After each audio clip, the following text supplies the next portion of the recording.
Sachel Sadik Obrokunigo e yorno ma oyanga. Jalup jatend jotich piny owacho mabende ochung' ne neno ni chenro mag piny owacho ochopo kare. Eliud Owalo jiwo rawere kod jopuonjre mondo obed kod dwaro matuta mar ng'eyo lony manyasani kokalo e yor mbui mondo mi obi okonygi e kinde mabiro. Wacho magi e kinde manotelo e nyasi mar chiwo kompiuta maromo 40 ne sikunde sekondar ma Kitambo kod sikund sekondar ma Yuowe mar Ramba e kar chung' od bura mar Arieda. Chenro manochwal gi piny owacho kokalo ne sikunde go kuom Konza Technopolis e bwo chenro mar jitume program. Owalo singo neno ni sikunde go otudie mbui motelo ne yawo ayanga labs mag kompiuta go.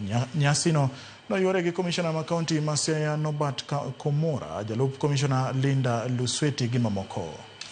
Have been donated by the national government through the Konza Technopolis, which is an agency under the Ministry of ICT.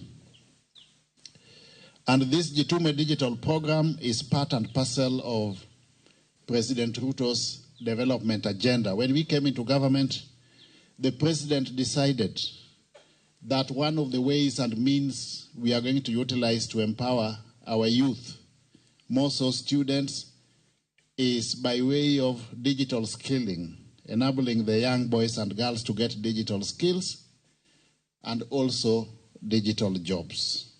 So these computers will enable you become computer literate.